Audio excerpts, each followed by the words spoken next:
نبوت کے عنوان سے، جو شریعت کا، اسلام کا سب سے محتم بشان مسئلہ ہے۔ مسئلہ ہے مسئلہ ختم نبوت کا۔ اسلام ایک آفاقی مذہب ہے، ایک دائمی مذہب ہے، اور اس کے دائمی ہونے کا، اس کے آفاقی ہونے کا خطبہ حجۃ الوداع کے موقع کے اوپر حضور صلی اللہ علیہ وسلم نے اعلان فرما دیا کہ الیوم اکملت لکم دینکم واتممت علیکم نعمتی ورضیت لکم الاسلام دینا۔ الیوم اکملت لکم، کہ آج تمہارے لیے دین کو مکمل کر دیا گیا، واتممت علیکم نعمتی، اور تمہارے لیے نعمت یعنی نعمت اسلام، نعمت دین کو مکمل کر دیا گیا۔ یہ سب سے بڑا اعلان تھا، اس کے بعد کسی اعلان کی ضرورت قطع نہیں ہے۔ آپ دیکھیے سابقہ امم کے اندر یا سابقہ ادوار کے اندر نبیوں کی ضرورت کیوں ہے؟ نبیوں کی ضرورت دو وجہ سے پیش آئی ہے۔ یا تو اس لیے پیش آئی کہ سابقہ شریعت کے اندر جو احکامات دیے گئے وہ احکامات مسخ ہو گئے، اس کے اندر تبدیلیاں پیدا، اس کے اندر افتراء سے کام لیا گیا، اس کے اندر لایعنی طور پر اور بے معنی چیزیں داخل کی گئی۔ ایک وجہ تو یہ۔ دوسری صورت یہ ہوئی کہ کچھ زمانے کے تقاضوں کے مطابق مزید احکامات کو تبدیل کرنے، احکامات کو بڑھانے کی ضرورت پیش آئی، اس لیے دوسرے انبیاء آئے اور انبیاء آتے رہے۔ لیکن مذہب اسلام، وہ شریعت جو آپ حضور صلی اللہ علیہ وسلم کو دی گئی، وہ شریعت قیامت تک کے لیے تھی، وہ شریعت دائمی اور آفاقی شریعت تھی۔ اس کا تقاضا یہ تھا کہ اس میں نہ کسی طرح کی تبدیلی ہو، نہ کسی طرح کا تبدل ہو، نہ کسی طرح کا حذف و اضافہ ہو۔ لہذا ہر طرح کی تبدیلی سے، ہر طرح کے حذف و اضافہ سے اس کو بات کر کے اعلان کر دیا گیا کہ آج اس نعمت کو مکمل کر دیا گیا۔ اب قیامت تک کے لیے نہ کوئی نبی آنے والا ہے، قیامت تک نہ کوئی نئی شریعت آنے والی ہے، قیامت تک کے لیے نہ کوئی قرآن آنے والا ہے، قیامت تک نہ کوئی نیا پیغام آنے والا ہے۔ گویا یہ ایک بڑے انعام اور بڑے نعمت کی تکمیل کا اعلان۔ پھر اس کے بعد دیکھیے رسول اکرم صلی اللہ علیہ وسلم نے، بلکہ خود قرآن کریم نے کہا کہ ما کان محمد نبا احد من رجالکم، یہ تو دلیل بار بار آپ کے سامنے پیش کی گئی کہ ولکن رسول اللہ وخاتم النبیین، کہ رسول اکرم صلی اللہ علیہ وسلم نبیوں کے سلسلے کو ختم کرنے والے ہیں۔ وہ سلسلہ جو حضرت آدم علیہ السلام سے شروع ہوا تھا، وہ سلسلہ اب مکمل ہو گیا۔ آپ ذرا تصور کیجئے، جیسا کہ جو مدعیان نبوت جو بھی رہے ہیں، انہوں نے ہمیشہ یہ بات کہی کہ زمانے کے اندر تبدیلی رہی اور آج کے زمانے کے اندر دجل پیدا ہوا، اس لیے ضرورت پیدا ہوئی کہ نبی آئے اور ان کو احکامات بتائیں اور ان کی تبلیغ کریں۔ ذرا سوچئے کہ رسول اکرم صلی اللہ علیہ وسلم فرماتے ہیں کہ اگر میرے بعد کوئی نبی ہوتا تو عمر نبی ہوتے۔ آپ ایک موقع کے اوپر رسول اکرم صلی اللہ علیہ وسلم ارشاد فرماتے ہیں، حضرت علی آپ کے پاس تشریف فرما، فرماتے ہیں آپ صلی اللہ علیہ وسلم کہ اے علی تم میرے ساتھ اسی طرح ہو جس طریقے کے اوپر حضرت موسیٰ علیہ السلام کے ساتھ حضرت ہارون علیہ السلام۔ کیا مطلب؟ حضرت موسیٰ علیہ السلام صاحب شریعت نبی ہیں، باضابطہ ان کے پاس ایک شریعت ہے، باضابطہ ان کے پاس ایک کتاب ہے، لیکن حضرت ہارون علیہ السلام حضرت موسیٰ علیہ السلام کے متبع، ان کے پیروکار ہیں، ان کی شریعت پر عمل پیرا ہونے والے ہیں اور ان کی شریعت کی تبلیغ کرنے والے ہیں۔ ان کی شریعت یعنی حضرت موسیٰ علیہ السلام کی شریعت کے احکامات اور اس کی ہدایات لوگوں تک پہنچانے والے ہیں۔ کیا خیال ہے اگر نبی کی ضرورت ہوتی تو کیا حضرت علی نہیں بنتے؟ پھر ایک دوسرا دجل جو ان مدعیان نبوت کی طرف سے دیا جاتا ہے، جو کیا بلکہ پیش کیا جاتا ہے، وہ یہ کہ چونکہ یہ جو بھی ہیں، جو بھی مدعیان نبوت ہیں شروع سے لے کے اب تک، یہ اپنی اتباع کے اندر اس اعلیٰ مقام پر پہنچے ہوئے تھے، اس اعلیٰ مقام پر پہنچنے کی بنیاد پر ان کو شریعت دی گئی۔ کیا خیال ہے اس کائنات کے اندر حضرات صحابہ کرام سے زیادہ مقدس ترین کوئی جماعت ہو سکتی ہے؟ قطعاً نہیں۔ پھر حضرات صحابہ کرام کے اندر بھی جو مقام اور جو مرتبہ حضرت ابو بکر صدیق رضی اللہ تعالیٰ عنہ کو حاصل ہے، کیا ان سے بڑا مقام کسی کو حاصل ہے نبی کے بعد اس کائنات کے اندر؟ قطعاً نہیں۔ تو کیا وہ اس کے حقدار نہیں تھے کہ ان کو نبوت دی جاتی؟ لیکن مسئلہ یہ ہے کہ نبوت کا سلسلہ بند ہو چکا ہے، نبوت اب کسی کو ملنے والی نہیں ہے۔ خود قرآن کریم نے کہا وَإِذْ أَخَذَ اللَّهُ مِيثَاقَ النَّبِيِّينَ لَمَا آتَيْتُكُم مِّن كِتَابٍ وَحِكْمَةٍ ثُمَّ جَاءَكُمْ رَسُولٌ مُصَدِّقٌ لِّمَا مَعَكُمْ لَتُؤْمِنُنَّ بِهِ وَلَتَنصُرُنَّهُ، کہ ایک اقرار جو تمام انسانوں سے لیا گیا جس کو عہد الست کہا جاتا ہے، ایک اقرار جو انبیاء کرام علیہ الصلوات والتسلیم سے لیا گیا کہ ایک نبی آئیں گے، ان کو کیا ہے لَتُؤْمِنُنَّ بِهِ وَلَتَنصُرُنَّهُ، کہ تم لوگ ان پر ایمان لانا اور ان کی مدد کرنا۔ جتنے بھی انبیاء کرام آئے سب نے بعد میں آنے والے نبی کی بشارت دی۔ حضرت عیسیٰ علیہ السلام نے خود قرآن کریم کے اندر اس کو ذکر کیا گیا ہے، حضرت عیسیٰ علیہ السلام نے فرمایا کہ یأتی من بعد اسمہ احمد، کہ میرے بعد ایک نبی آنے والے جن کا نام احمد ہے۔ تو کیا خیال ہے اگر اس کے بعد سلسلہ جاری ہوتا تو کیا حضور صلی اللہ علیہ وسلم اس کی اطلاع نہیں دیتے؟ بالکل دیتے۔ خود آپ حضور صلی اللہ علیہ وسلم کے زمانے کے اندر ابھی تذکرہ آیا، آپ حضرات نے سنا کہ اسود عنسی جس نے نبوت کا دعویٰ کیا ہے یمن کے اندر، آپ حضور صلی اللہ علیہ وسلم کو اس کی اطلاع ملی، آپ حضور صلی اللہ علیہ وسلم بہت زیادہ رنجیدہ ہوئے۔ ایک صحابی کو بلایا، ان کا نام ہے فیروز دیلمی، حضرت فیروز دیلمی رضی اللہ تعالیٰ، ان کو بلایا کہ یہاں آؤ۔ فیروز آئے اور آنے کے بعد کہا، حضور صلی اللہ علیہ وسلم نے ارشاد فرمایا کہ اے فیروز، یمن کے اندر اسود نامی ایک شخص ہے، اسود عنسی، اس نے نبوت کا دعویٰ کیا ہے، جاؤ جا کے قتل کرو۔ کیا آپ حضور صلی اللہ علیہ وسلم کو معلوم نہیں تھا؟ کیا آپ حضور، یہ تو دراصل کھلم کھلا بغاوت ہے، اور باغی کی سزا ہر قانون کے اندر اور ہر ملک کے اندر یہی ہوا کرتی ہے کہ اس کو قتل کر دیا جائے۔ ایک ہوتا ہے گنہگار، ایک ہوتا ہے باغی۔ باغی کو سر عام قتل کرنے کا حکم ہے۔ یہ بغاوت ہے، شریعت سے بغاوت ہے، احکامات سے بغاوت ہے۔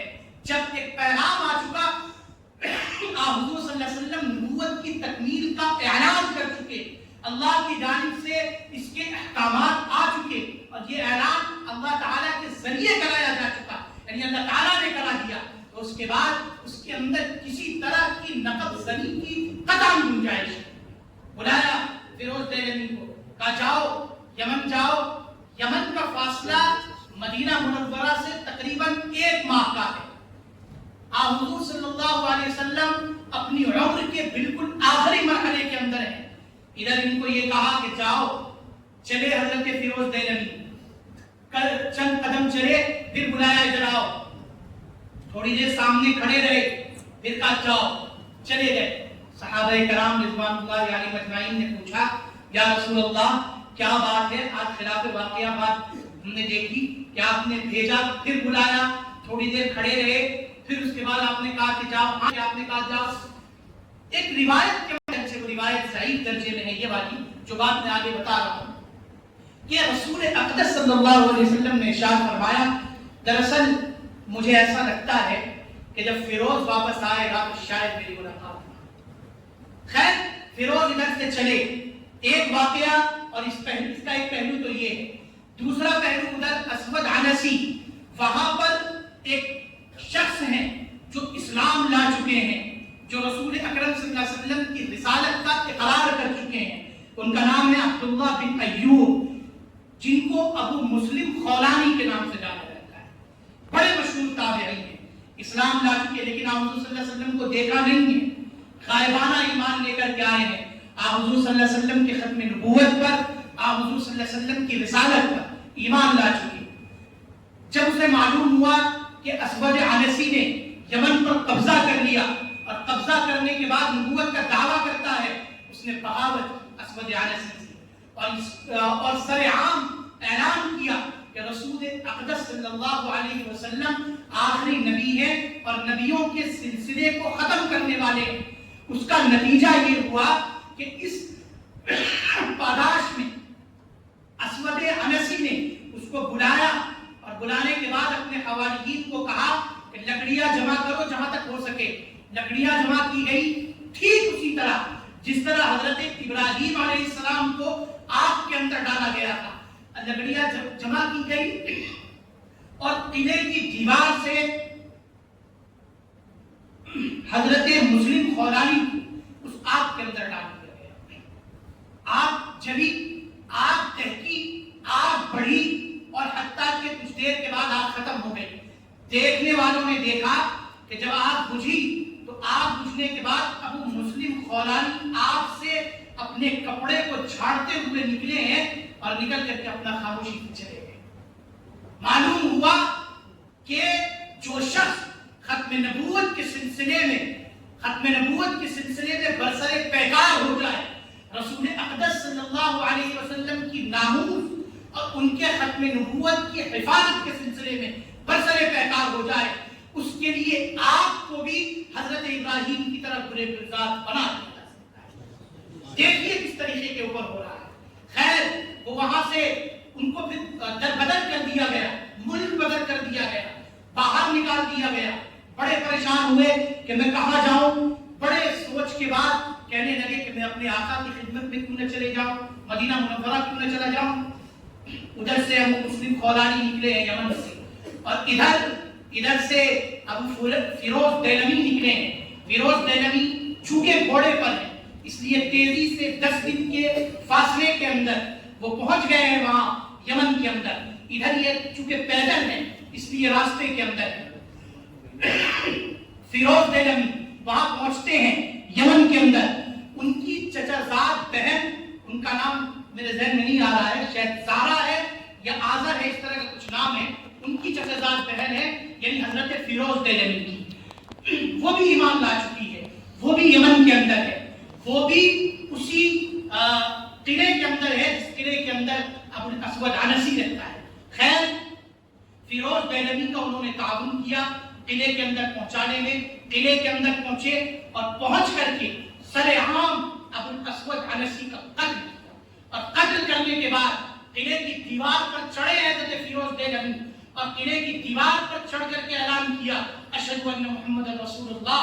اور پھر اس کے بعد اعلان کیا کہ یہ تمہارا جھوٹا مدعی نبوت جو نبی ہونے کا دعویٰ کرتا تھا آج واسطے جہنم ہو گیا. اور پھر قلعے کی دیوار سے اس کی لاش کو وہاں سے حضرت فیروز دہلوی نے نیچے پھینکا ہے.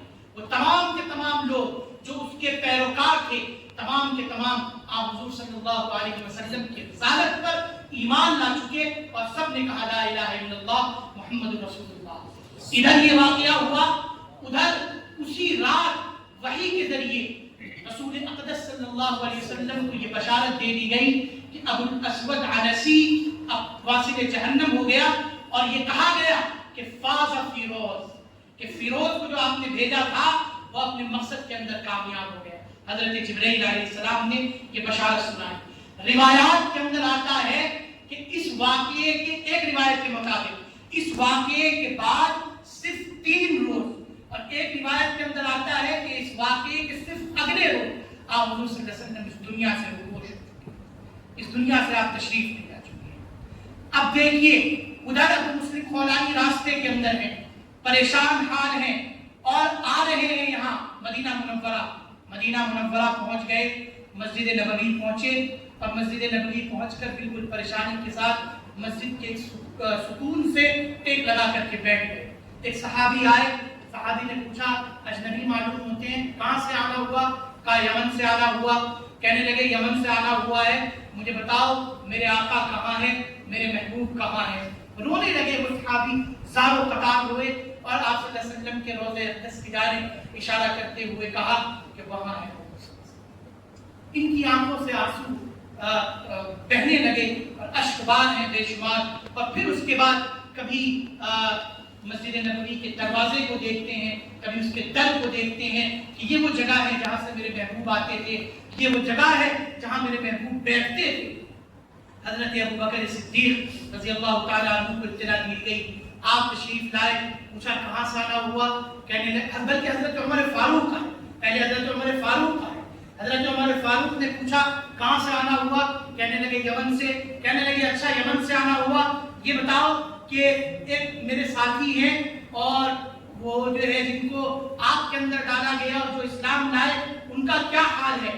انہوں نے کہا ان کا حال ٹھیک ہے، وہ بہتر ہے اور بہت اچھے ہیں۔ پھر کہنے لگے کہیں آگی تو وہ نہیں ہے؟ انہوں نے کہا کہ جی ہے۔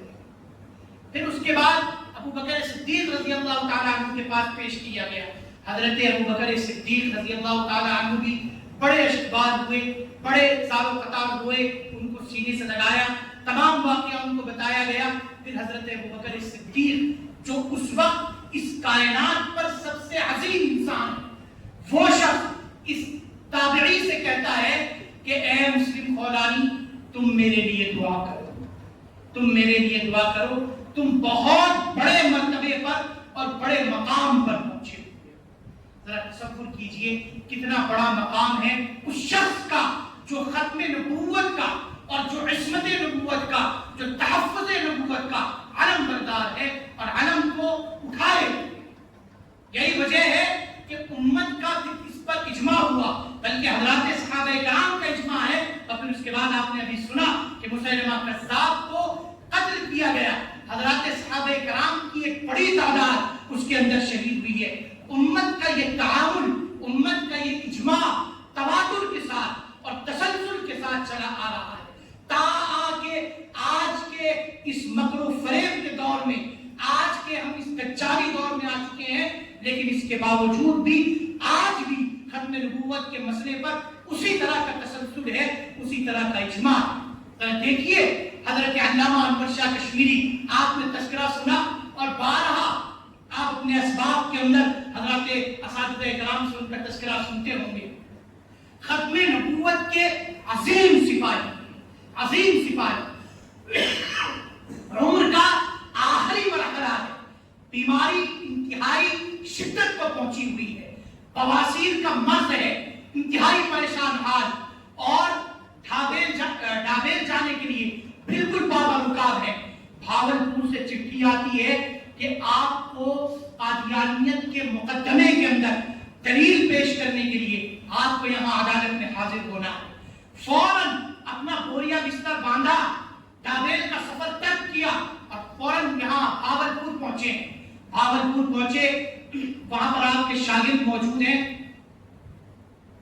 ایک مسجد کے اندر حضرت علامہ انور شاہ کشمیری کا پہلے خطاب ہوا، اور اس خطاب کے اندر حضرت علامہ نے فرمایا کہ لوگوں، میں صرف اور صرف میں اس حالت کے اندر ہوں کہ میں 2 قدم چل بھی نہیں سکتا ہوں، لیکن میرے پاس کوئی زاد راہ نہیں ہے، میرے نامہ اعمال میرا بالکل خالی ہے، صرف اور صرف اس لیے میں آ گیا ہوں کہ شاید میرا یہ عمل آخرت کے لیے زاد راہ بن جائے، اور کاش کہ یہ میرا ذریعہ نجات بن جائے، یہ عمل ذریعہ نجات بن جائے، اور اسی کی بنیاد پر میری بخشش ہو جائے۔ آپ کے شاگردوں میں سے ایک شاگرد اٹھے، نعرہ لگایا، اور نعرہ لگانے کے بعد کہنے لگے کہ جب علامہ جیسا عظیم شخص، ان کو اس بات کا اعتماد اور یقین نہیں ہے کہ میری بخشش ہو سکتی ہے، تو ہم اور شما کی شمار کے اندر ہے، ہمارا اور آپ کا کیا خیال ہے؟ رونے لگے، پورا مجمع رونے لگا۔ پھر اس کے بعد علامہ انور شاہ کشمیری علیہ الرحمہ نے فرمایا کہ لوگوں یاد رکھو کہ اگر ختم نبوت کے لیے ہم اور آپ نہیں اٹھتے ہیں تو میرے سے اور آپ سے اچھا تو وہ گلی کا کتا، اگر ہم ختم نبوت کے لیے نہیں اٹھتے ہیں۔ بہرحال بھاولپور کا وہ مقدمہ پیش ہوا ہے۔ میں عرض کر رہا تھا، یہ مقدمے کی جانب میں نے اس لیے اشارہ کیا کہ وہ مقدمہ پڑھیے، ختم نبوت کا انتہائی عظیم الشان مقدمہ۔ اس مقدمے کا تقریباً 35 یا 40% حصہ ایسا ہے، صرف دلائل نہیں پیش کیا آپ نے، دلائل کے ساتھ وہ جو تمام دلائل جو اس نے پیش کیے تھے، ان تمام دلائل کا ایسا مشکل اور مدلل جواب علامہ انور شاہ کشمیری نے دیا ہے جو تاریخ کے صفحات میں آج بھی ذرے نقوش سے ثبت ہے۔ ذرا پڑھیے اس کو، وہ پڑھنے کی چیز ہے۔ اور پھر اس کے بعد جو دلائل آپ نے دیے ہیں وہ دلائل بھی لکھنے کے قابل ہیں۔ لکھتے ہیں بعد آپ بھاگل گئے، طبیعت بہت زیادہ بگڑی، واپس دیوبند تشریف لائے اور اس کے چند دنوں کے بعد ہی آپ اس دنیا سے تشریف لے گئے۔ سوچئے ذرا بیماری کس شدت کی ہوگی اور کس بیماری کی شدت کے اندر آپ اس اہم کام کے لیے اور آپ اس اہم کاج کے لیے آپ تشریف لے گئے۔ بہرحال کہنے کا مقصد یہ ہے کہ یہ ختم نبوت کا مسئلہ انتہائی اہم مسئلہ ہے، یہ آپ کے عقائد کا مسئلہ ہے، یہ آپ کے ایمان کا مسئلہ ہے، اس کا تحفظ انتہائی ضروری ہے۔ آپ ایک دائرے کے اندر ہیں، آپ دیوبند کے اندر ہیں، آپ مدرسے کی چہار دیواری کے اندر ہیں، آپ کو ابھی فتنوں کا اندازہ نہیں ہے، آپ کو یہ نہیں معلوم کہ یہ 40 فتنے کس تجر کے ساتھ اور کس شدت کے ساتھ اور کس تج اور تلبیس کے ساتھ اور کس مکر کے ساتھ اچھے خول کے اندر اور اچھی پیکنگ کے اندر یہ اس تجر کو پیش کر رہے ہیں، امت کو گمراہ کر رہے ہیں۔ امت کا وہ طبقہ جو ناخواندہ ہے، جو جاہل ہے، جو پڑھنا نہیں جانتا، وہ ظاہری تلبیس کو اور ظاہری خول کو اور ظاہری پیکنگ کو دیکھ کر اس سے متاثر ہوتا ہے۔ بہت دور مت جائیے، رڑکی سے چند قدم آگے بڑھیے، یہاں پر ایک ایسا ادارہ ان لوگوں نے قائم کر لیا، بظاہر آپ دیکھیں گے تو ایسا لگے گا کہ بس مسجد نبوی کی ثانی یہاں عبادت کرتے ہیں۔ اتنی شاندار مسجد، وہ تمام مراعات دیں گے، تمام چیزیں، تمام سہولیات دیں گے، آپ اپنے بچوں کو داخل کیجئے، لیکن اپنا ایمان کا بیڑا غرق ہے۔ بہت دور مت جائیے، آپ کے اطراف کے اندر، آپ کے قریب کے اندر یہ فتنہ پھیل رہا ہے۔ خدا را آپ اس ادارے کے اندر آئے ہیں تو آپ سب سے پہلے جہاں آپ اپنی درسیات کے اندر اپنے آپ کو لگا رہے ہیں، اس کے ساتھ ساتھ آپ عقائد کو مضبوط کیجئے، عقائد پر غور کیجئے۔ امت مسلمہ آپ کی جانب نظر باندھے بیٹھی ہے، ان کے عقائد کی حفاظت کرنا یہ آپ کی ذمہ داری ہے، ان کو راہ راست پر لانا آپ کی ذمہ داری ہے، ان کو تجر سے نکالنا یہ آپ کی ذمہ داری ہے، ان کو اس بات سے آگاہ کرنا کہ یہ تلبیس ہے، یہ مکر ہے، اس سے آپ محفوظ رہیں، یہ آپ کی ذمہ داری ہے۔ یہ علوم آپ یہاں سے حاصل کر رہے ہیں کوئی معمولی علوم نہیں ہے، یہ علوم ہے جو آپ حضور صلی اللہ علیہ وسلم لے کر کے آئے۔ آپ ان کے مشن کو، آپ ان کے کام کو اور ان کے کاز کو آگے لے جانے والے۔ یاد رکھیے نبوت کے دو طریقے کار تھے، ایک طریقہ یہ تھا انبیاء علیہ الصلوۃ والتسلیم کا کہ اللہ تبارک و تعالیٰ سے ہدایت حاصل کرنا، اللہ تبارک و تعالیٰ سے پیغام لینا، اللہ تبارک و تعالیٰ سے احکامات حاصل کرنے، اللہ تعالیٰ سے شریعت کے مسائل اخذ کرنے، وہ سلسلہ بند ہو چکا، نبوت کا سلسلہ بند ہو چکا۔ اب اللہ کی جانب سے براہ راست یہ چیزیں نہیں آئیں گی۔ دوسرا سلسلہ یہ ہے کہ وہ شریعت اور وہ احکامات جو لا چکے رسول اکرم صلی اللہ علیہ وسلم اس کو دوسروں تک پہنچانا ہے۔ یہ انبیائی مشن ہے، یہ انبیائی کام ہے۔ دوسرا کام ابھی بھی جاری ہے اور قیامت تک جاری رہے گا، اور اس کام کے لیے آپ کو منتخب کیا گیا ہے۔